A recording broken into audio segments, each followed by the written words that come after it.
सबसे पहले तो आपने पहले ही इसे लव जिहाद का इसका दावा किया था और अब एक रिपोर्ट के तहत साफ तौर पे इनको नाबालिग कह दिया गया। इस पे आपका रिएक्शन क्या है ओवरऑल? दरअसल इसमें रिएक्शन की बात नहीं आती है, बात ये आती है कि सच्चाई की। सनोज जी, आप लगातार आरोप लगाते जा रहे हैं कि वो पीएफआई के एजेंट हैं। क्या आपके पास इसको लेकर कोई सबूत है? क्योंकि आप लगातार बहुत इंटरव्यूज में आप कह चुके हैं कि फरमान पीएफआई एजेंट है। आप सुनिए, अभी मुझे पूछा जाता था कि क्या आपके पास सबूत है कि वो नाबालिग है। जांच हुई ना। आपने उनके साथ काफी समय व्यतीत किया है। साफ तौर पे उनकी एक्टिविटी को देख के कभी ऐसा लगा था कि वो कुछ ऐसा कर सकती है? नहीं, कभी नहीं लगा, किसी को नहीं लगा। नमस्कार, मैं हूं अंकिता शुक्ला और आप देख रहे हैं एफएम न्यूज। देखिए, प्रयागराज महाकुंभ मेले के दौरान वायरल हुई माला बेचने वाली लड़की की शादी हाल ही में सोशल मीडिया सेंसेशन बन गई थी। अब इनकी शादी एक नए बड़े कानूनी और राजनीतिक विवाद में बदल गई है। वायरल गर्ल के नाबालिग होने के दावों पर राष्ट्रीय अनुसूचित जनजाति आयोग यानी कि एनसीएसटी की जांच के बाद एक चौंकाने वाला मोड़ सामने आ गया है। जांच में वायरल गर्ल नाबालिग निकली है और वायरल गर्ल से शादी करने वाले फरमान खान के लिए बड़ी मुश्किल खड़ी हो गई है। उनके खिलाफ पॉस्को एक्ट के तहत मध्य प्रदेश के खरगोन जिले में महेश्वर थाने में एफआईआर दर्ज कर ली गई है। वायरल गर्ल ने 11 मार्च को केरल में उत्तर प्रदेश के रहने वाले फरमान खान से शादी की, जिसके बाद वो फिर से सुर्खियों में आ गई है। तिरुवनंतपुरम में अरुमानूर नैनार मंदिर में इस शादी में लोग शामिल हुए और इन्होंने काफी सुर्खियां भी बटोरी, खासकर तब जब समूहों और उनके परिवार ने लव जिहाद के आरोप लगाए थे। अधिवक्ता एपी सिंह ने दावा किया कि वायरल गर्ल की उम्र 18 साल नहीं बल्कि 16 साल है। अब इस दावे के बाद मामले ने नया मोड़ ले लिया है। वह इस मामले में उनकी डेब्यू फिल्म के डायरेक्टर सनोज मिश्रा का भी बयान सामने आया, जिसमें उन्होंने जांच के जो निष्कर्ष है उस पर अपनी प्रतिक्रिया दी थी, जिसमें उन्होंने अपने द्वारा किए गए दावों को सच हो रहे हैं ये भी बताया। इसके साथ ही उन्हें जेल भेजने की तैयारी की जा रही है, इसे लेकर भी दावे किए हैं। तो देखिए, आज हमारे साथ बातचीत करने के लिए फिल्म निर्माता सनोज मिश्रा मौजूद है। सर, आपका बहुत बहुत स्वागत है एफएम न्यूज पे। धन्यवाद आपका, बहुत बहुत धन्यवाद। देखिए, सबसे पहले तो आपने पहले ही इसे लव जिहाद का इसका दावा किया था और अब एक रिपोर्ट के तहत साफ तौर पे इनको नाबालिग कह दिया गया। इस पे आपका रिएक्शन क्या है ओवरऑल? दरअसल इसमें रिएक्शन की बात नहीं आती है, बात ये आती है कि सच्चाई की। जो बात मैंने उनके माँ बाप के साथ मिलकर जिस लड़ाई के लिए एक आंदोलन बनाने की मैंने कोशिश की, पूरे देश में मैंने इसको चर्चा का विषय बनाना चाहा ताकि इसकी सच्चाई सामने आए और ये मुद्दा खत्म न हो। लव जिहाद का मुद्दा जो मैंने पहले ही कहा था, आज आयोग ने भी उसको संज्ञान में लिया है कि इसके पीछे पीएफआई का कनेक्शन है। और जिस तरह से उसने चालाकी के साथ इस भोले भाले परिवार को समझा बुझाकर, बरगलाकर और सपने दिखाकर बार बार केरल की यात्रा कराई, तो केरल में तो ये पीएफआई है, केरल में तो सारे जो कट्टरपंथी संगठन उनके लोग सारे वहां पर काम करते हैं। यही बात मैं शुरू से कहता चला आ रहा हूं और ये बात आज सच साबित हो गई है। पहले जब मैं बोलता था तो कट्टरपंथी लोग, वामपंथी लोग उसका मजाक बनाते थे और बोलते थे कि मतलब ऐसा कुछ है नहीं, ये तो लव है, मतलब प्यार है। आप सोचिए कि अगर प्यार होता तो एक नाबालिग बच्ची के फर्जी कागज बनाकर एक जिहादी जो बागपत का रहने वाला है, पंचर जोड़ने वाले का लड़का बागपत से आकर उज्जैन में टीका लगाकर, माला पहनकर और मंदिरों में दर्शन कराने सबको ले जा रहा है। गरीब परिवार को पता ही नहीं चला कि मुसलमान भी है और उनसे नजदीकियां बनाई। नजदीकियां बनाने के बाद फिल्म के बहाने उनको ले गया केरल, और केरल में ले जाने के बाद अचानक से एक रात में सारा तख्ता पलट दिया। मतलब पहले से प्लानिंग करके रखी थी और उनके फादर देखते रह गए और 2 घंटों के अंदर इनकी शादी हो गई। तो इस मुद्दे को मैंने देश के सामने रखा, देश की जनता के सामने रखा और ये जनता ने जाना इस बात को कि हाँ, ये सनोज मिश्रा सही बोल रहा है। इस बात को लेकर पूरे देश में एक अच्छा माहौल बना, जिससे ये जिहादी डर गया और उसके पास कोई रास्ता नहीं बचा। तो उसने मोनालिसा नाम की बच्ची जो है उसको आगे कर दिया। उसको आगे करके मेरे पर बहुत सारे झूठे इल्जाम लगवाए और माँ बाप पर भी झूठे इल्जाम लगवाए इसने। और ये जो लड़ाई थी, मतलब लव जिहाद की जो लड़ाई थी, उसको एक अलग दिशा देने की कोशिश की कि मतलब चरित्र हरण की जहां पर बात आएगी और चूंकि वो लड़की वायरल गर्ल है, चरित्र हनन की जब बात आएगी तो पूरा देश का मीडिया सनोज मिश्रा पर थूकने लगेगा और सनोज मिश्रा डिप्रेशन का शिकार होकर आत्महत्या कर लेगा। उस स्टेज तक मुझे ले जाने की कोशिश की गई, क्योंकि जिस तरह से आरोप इसने लगवाए जिहादी ने, वो छोटे मोटे आरोप नहीं थे। लेकिन परिवार उसका मेरे साथ था, लड़की का परिवार मेरे साथ खड़ा था, पूरा खानदान, पूरा कस्बा, जिला, देश, सब ने देखा कि 1.5 सालों में मैंने उसको आगे बढ़ाने के लिए क्या कुछ नहीं किया, कितने करोड़ रुपए मैंने उस पर दांव लगाए, और आज फिल्म का भी भविष्य दांव पर लग गया है। तो उस लिहाज से लोगों ने मुझे बहुत सपोर्ट किया, और आज जो सच्चाई मैं जो लोगों से बोलता चला रहा था, आज वही सच सामने आ गया है। ये जांच में साबित हो गया है, जिसके लिए सभी ने प्रयास किया, और इसको मैंने कभी भी रुकने नहीं दिया, इस मिशन को रुकने नहीं दिया। लिहाजा आज एजेंसियों ने जो, आयोग ने जो काम किया, एजेंसियों ने जो काम किया, और मध्य प्रदेश पुलिस ने जो काम किया है, वो आज सामने आया है। और ये बात साबित हो गई है कि सारे जो पेपर डॉक्यूमेंट्स थे वो फर्जी थे, और उसने सिर्फ इसलिए बनवाए थे ताकि मैं शादी कर लूं इसके साथ, और लव जिहाद की घटना को अंजाम देकर इसको एक आइकॉन बना दिया जाए। और बेचारे गरीब लोग हैं, वो आदिवासी लोग हैं, वो क्या करेंगे? एक दो दिन रो धो के खत्म हो जाएगा मुद्दा। लेकिन उन्हें नहीं पता था कि सनातन धर्म की लड़की प्रतीक थी वो, और महाकुंभ की प्रतीक थी। मैंने भी अपना सारा काम धंधा छोड़कर सिर्फ इस मिशन में लगा कि पीएफआई के इस जाल को लोगों के सामने उजागर करना बहुत जरूरी था। फिल्म बनाने से भी ज्यादा, फिल्म रिलीज करने से भी ज्यादा ये जरूरी था कि इस तरह की जो घटना हो रही है उसके पीछे कितना बड़ा षड्यंत्र इस देश में हो रहा है, और आज वो खुलकर सामने आ रहा है, वो चीजें सामने आ रही हैं। सनोज इसलिए जी, मैं आप सारे देशवासियों लगातार का बहुत बहुत आरोप धन्यवाद देना लगाते जा चाहूंगा। रहे हैं कि वो पीएफआई के एजेंट है। क्या आपके पास इसको लेकर कोई सबूत है? क्योंकि आप नहीं, लगातार सब, बहुत इंटरव्यूज में आप कह चुके हैं जी जी, कि मैं फरमान बोल रहा हूँ। पीएफआई एजेंट है। आप सुनिए, अभी मुझे पूछा जाता था कि क्या आपके पास सबूत है कि वो नाबालिग है? जांच हुई ना, जांच का विषय है, जांच हो रही है, और आयोग ने भी कहा है कि इसके पीछे पीएफआई का हाथ हो सकता है। सारी लक्षण दिखाई दे रहे हैं कि एक पंचर जोड़ने वाला 5-5 आदमियों को हवाई जहाज में हर दूसरे महीने कैसे यात्रा करवा रहा है। 5 स्टार होटल, बड़े बड़े मिनिस्टर वहां शादी में आना, बड़ी बड़ी लग्जरी गाड़ियां, बड़े बड़े होटल्स, बाउंसर, पुलिस, ये क्या है? और केरल, केरल में कौन इसका अप्पा बैठा हुआ था वहां पे? जिस तरह से इसने घटना को अंजाम दिया है, तो पीएफआई का संगठन का हाथ होना एकदम जाहिर है, बिल्कुल सामने सनोज जी, स्पष्ट एक दिखाई बात दे रहा गौर है। करने वाली भी है इसमें कि जी, फरमान बागपत का रहने वाला है, उत्तर प्रदेश का रहने आपको, वाला है, और शादी करता है तिरुवनंतपुरम में।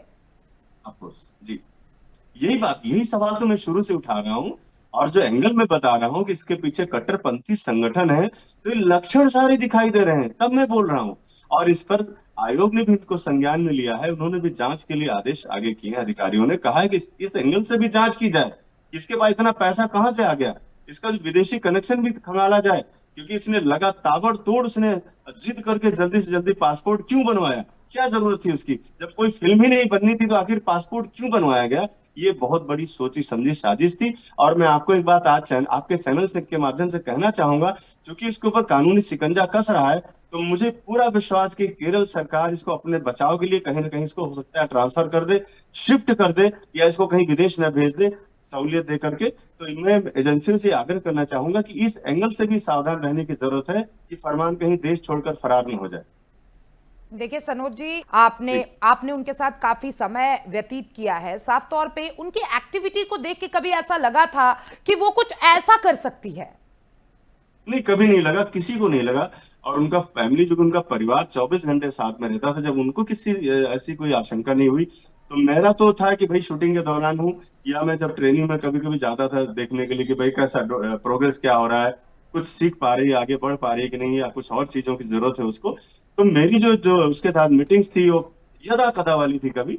लेकिन जो परिवार उनके साथ 24 घंटे रहता था, उनको कान की भनक ही नहीं लगने दी, क्योंकि जिहादियों को बहुत भारी ट्रेनिंग दी जाती है। इनको ऐसा समझाया जाता है कि वो ब्रेन वॉश करना, वो भी इस मासूम लड़की का, ये मासूम बच्ची जो जंगल से निकल कर आई थी, इसका ब्रेन वॉश करना तो दुनिया में सबसे आसान था, और वही उसने किया, वही उसने किया। और उनके पीछे जो बैठे हुए आका लोगों की जो मंशा थी वो यही थी कि इस लड़की का अगर इस तरह से ब्रेन वॉश करके कन्वर्ट कर लिया जाएगा, शादी हो जाएगी, तो बहुत सी गरीब लड़कियां, जो आदिवासी लड़कियां, उनके लिए भी रास्ता बन जाएगा कि भाई ये लड़की कर सकती है तो मैं क्यों नहीं कर सकती हूँ।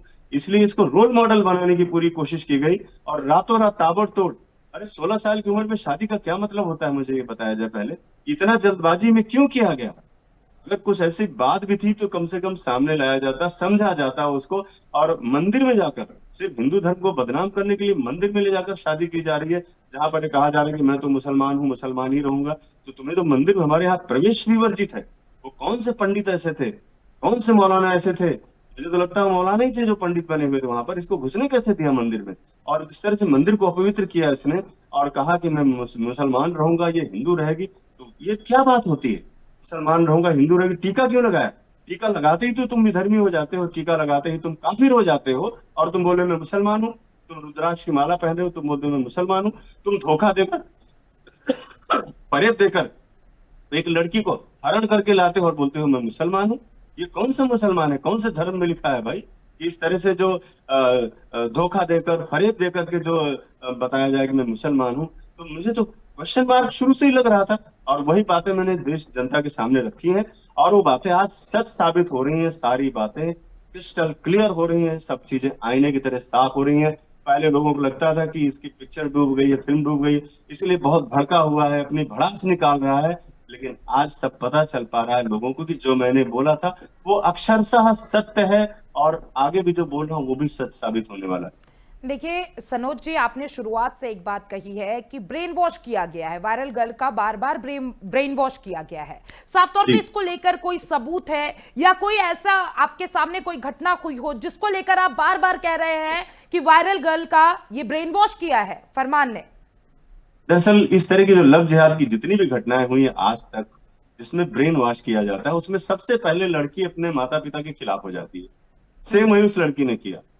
दूसरी बात ये आती है कि जिस तरह से ये जो ब्रेन वॉश का जो एक एग्जांपल आपको देना चाहूंगा, बताना चाहूंगा कि ब्रेन वॉश का जो एक्सट्रीम लेवल है, मतलब जो बहुत चरम सीमा तक ये लोग जो ब्रेन वॉश करते हैं, तभी पढ़े लिखे इंजीनियर, डॉक्टर और साइंटिस्ट अपने शरीर में बम बांधकर खुद को उड़ा लेते हैं, अल्लाह ऊपर देखे खाली।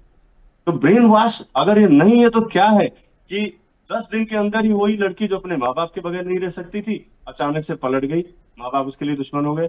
जिसको गॉड फादर कहती थी, उसको बोलने लगी कि मुझे छेड़ते हैं, मुझे परेशान करते थे, मुझे यहाँ छुआ, मुझे वहां छुआ। तो ये सब एक बहुत ही सोची समझी प्लानिंग होती है, और इस देश को जो गजबाए हिंद के रास्ते पर ले जाने की जो कोशिश है, ये उसका ही एक तरीका है।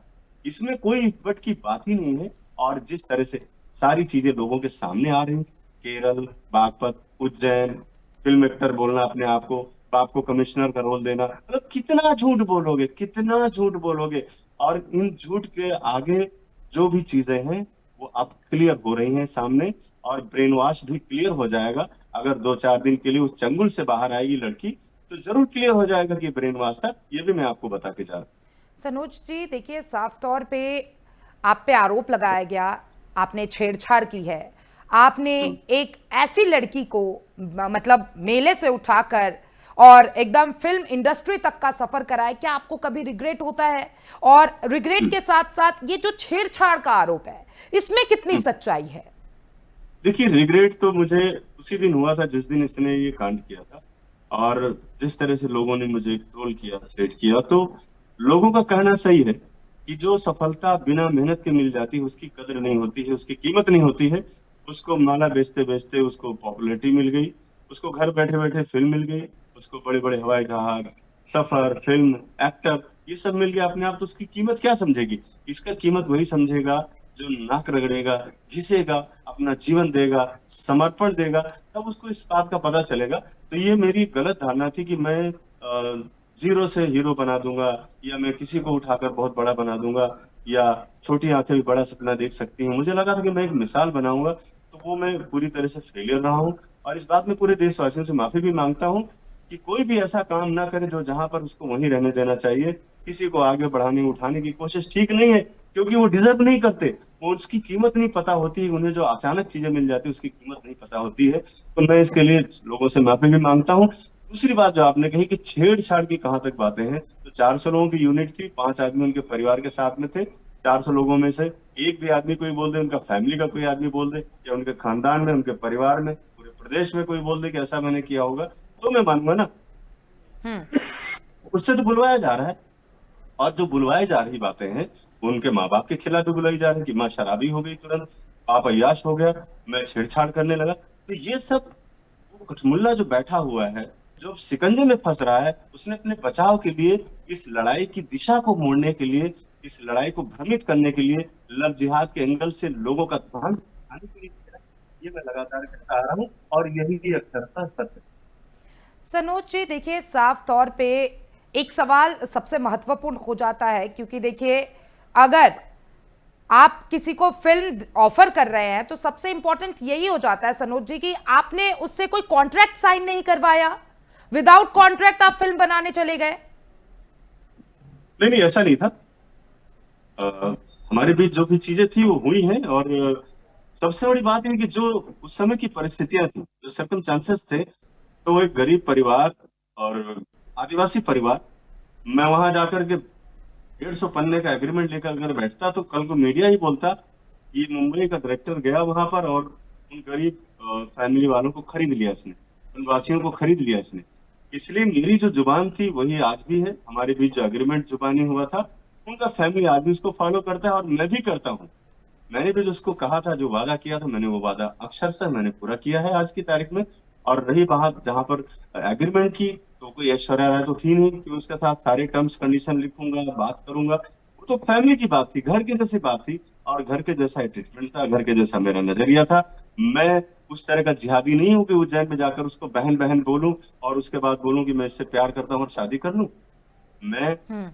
उस धर्म से बिलोंग करता हूँ, सनातन धर्म से बिलोंग करता हूँ, जहां पर रिश्तों की मर्यादा, अगर किसी को बेटी कह दिया गया, किसी को बहन बना लिया गया, किसी को माँ कह दिया गया, तो वो चूंकि जो हमारे ब्लड में है, हमें हमें सिखाता ही नहीं कि हम उसके बारे में कभी सपने में भी कुछ गलत सोचें।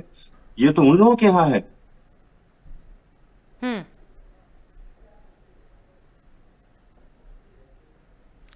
बहन बोलता था, बताइए। बहन बोलने के बाद इस तरह का जो कांड किया जिसने, और उसको पूरी तरह से ब्रेन वॉश करके आज पूरे समाज में जिस तरह से मुझे बदनाम करने की कोशिश की गई है, ये पूरा देश और समाज देख रहा है। लोग इतने भी बेवकूफ नहीं, सब जानते हैं, देश दुनिया समझ रही है और सबका समर्थन मुझे मिला। आज जिस मोड़ पर ये इंक्वायरी हो रही है, जिस तरह से एफआईआर दर्ज हुई है, मैं पूरे देश का अभिनंदन करता हूँ कि उन्होंने इस लड़ाई में मेरा साथ दिया। और ये लड़ाई रुकनी नहीं चाहिए, एक बड़ा सबक मिले ताकि आने वाला कोई भी जिहादी उसकी रूह कांप जाए कि भैया किसी पर इस तरह का आरोप मत लगाओ, किसी को लव जिहाद में मत फंसाओ, अपने धर्म में रहो, अपने धर्म के हिसाब से चलो, किसी के धर्म को आहत मत करो। ये सबक लोगों तक पहुंचाने के लिए ही मेरी लड़ाई चली। देखिए सनोज जी, वसीम रिजवी, हम्म। काफी विवाद देखा गया इनका आपके साथ। साफ जी तौर पे बोला जा रहा है कि वासिम रिजवी ने ये सारी चीजें करवाई है। बिल्कुल कराई आपकी इस होगी। पे मैं क्या प्रतिक्रिया है जी? देखिए, इसमें मैं यही कहना चाहूंगा, क्योंकि फिल्म जब मेरी शुरू हुई थी उस बीच में, तब उसने एक बहुत बड़ा षड्यंत्र किया था मेरे साथ। और जो आज ये लड़की जो बोल रही है, भाषा जो बोल रही है, सेम भाषा दूसरी लड़की ने मेरे खिलाफ बोली थी। और उस मतलब उस में जो जो मैटर हुआ था, जो मेरे ऊपर जो रेप के चार्जेस लगाए गए थे, तो मुझे बाहर से बेल भी नहीं हुई और मुझे जेल जाना पड़ा था। और ये वही चाहता था वसीम रिजवी की मुझे किसी तरह जेल हो जाए और मेरी इमेज खराब हो जाए। लेकिन ईश्वर है मेरे साथ, उस लड़की ने सब कुछ क्लियर कर दिया कि किस तरह से उसको ब्रेन वॉश वसीम रिजवी ने किया था। और उसके कहने पर उसने ये इल्जाम लगाए और उसने वापस भी ले लिया था। लिहाजा मैं महादेव का और सबका शुक्रगुजार हूँ। लेकिन अभी जिस तरह से वो पर्दे के पीछे से खेल रहा है, जिस तरह से वो साजिशें हमारे खिलाफ कर रहा है, तो उसका बागपत का अगर कनेक्शन निकाला जाएगा तो मुझे लगता है कि ये जो जिहादी, उसका कहीं ना कहीं उसका कनेक्शन होगा। और उसने मेरी इस फिल्म को खराब करने के लिए, मेरा करियर बर्बाद करने के लिए, मुझे कर्ज में डालने के लिए, मुझे जेल भेजने के लिए पूरी ताकत अंदर अंदर से लगा रखी है। ये मैं डे वन से बोल रहा हूँ। और मुझे लगता है कि अगर एजेंसियां वहां तक जाएंगी तो ये जरूर साबित हो जाएगा कि भेड़ की खाल में बैठा हुआ भेड़िया जो अपने आप को बोलता है कि मैं सनातनी हो गया हूँ, ये हो गया हूँ, वो हो गया हूँ, अगर सनातनी होता तो कम से कम एक सनातनी का साथ देना चाहिए। तो उसको डैमेज कर देगा, उसको खत्म कर देगा। उसको पैसे ही तो मांगे थे मैंने अपने उससे, बकाया रकम ही तो मैंने उससे मांगी थी। मैंने कोई गुनाह तो नहीं किया था। 4 साल मैंने उस फिल्म में लगाए थे, जिंदगी दांव पर लगाई थी। तो इतना हक मेरा बनता है कि मैं अपना हक उससे ले सकूं। जब मैं माननीय न्यायालय में गया तो उसने ऐसा षड्यंत्र किया मेरे साथ। और ये चीजें भी जांच का विषय है, मामला न्यायालय में विचाराधीन है, इसलिए इस पर मैं ज्यादा कुछ नहीं बोलना चाहूंगा। आने वाले समय में चीजें आएंगी, क्लियर होंगी। और जो तरीका दिख रहा है वो पिछले की तरह जैसे मुझे जाल में बताया गया, तो सेम पैटर्न मुझे दिखाई दे रहा है। देखिए सनोज जी, प्रशासन से और जनता से क्या कहना चाहेंगे? लास्ट सवाल है मेरा। जी, मैं सबसे आग्रह करना चाहूंगा कि सबसे बड़ी बात तो यह है कि इस सच की लड़ाई में जिन्होंने मेरा साथ दिया, सबने साथ दिया, मैं सबका दिल से आभार व्यक्त करता हूँ। और हमारे आसपास हम इन चीजों को जरूर गौर करें कि कहीं कोई जिहादी, कहीं कोई गंदी मानसिकता का व्यक्ति आकर हमारे घर परिवार को नष्ट करने तो नहीं चाह रहा है। हम अपने परिवार में अपने बच्चों को इतनी शिक्षा जरूर दें, उतनी धर्म की शिक्षा उन्हें जरूर दें कि कोई बहुत जल्दी आकर उनको कन्विंस ना कर पाए अपनी तरीके से। उन्हें इतना जरूर पता होना चाहिए कि दुनिया में सबसे श्रेष्ठ तुम हो, तुमने किसी का कभी नुकसान नहीं किया, तुम्हारा धर्म किसी से नफरत नहीं सिखाता, तुम्हारा धर्म विश्व में सबसे आगे और विश्व का सबसे सहिष्णु, सबसे दयालु है। और उसमें हमें किसी के बरगलावे में आकर, किसी के बातों में आकर इस तरह के कदम उठाने की जरूरत नहीं है। और सबसे ज्यादा हमें समझाने की जरूरत अपने बच्चियों को है, क्योंकि वही सबसे ज्यादा भटक जाती है, क्योंकि उनको एजुकेशन तो वही मिलती है, एबीसीडी वाली। पिज्जा बर्गर खाने के बाद फिर लोग बोलते हैं कि हम तो ये सब मानते नहीं, हम जातिवाद नहीं मानते। जातिवाद नहीं होता है, ये धर्मवाद होता है। और धर्म में हम सबसे श्रेष्ठ है, इसलिए हमें इस पर घमंड होना भी बहुत जरूरी है। और ये बातें हमारे बच्चों को पता होनी चाहिए। चलिए सनोज जी, आपका हमारे साथ जुड़ने के लिए बहुत बहुत धन्यवाद। तो देखिए, प्रयागराज महाकुंभ मेले के दौरान वायरल हुई माला बेचने वाली लड़की अब एक बार फिर सुर्खियों में है और एक रिपोर्ट के दौरान वो नाबालिग साबित हो गई है। अब देखिए, ये जो शादी है या लगातार आपने देखा किस तरीके से फिल्म निर्माता साफ तौर पे लव जिहाद का इसको एंगल दे रहे थे। अब इस पे और बड़े क्या खुलासे होते हैं ये आने वाले समय में पता चलेगा, लेकिन हर खबरों के लिए आप एफएम न्यूज के साथ बने रहिए।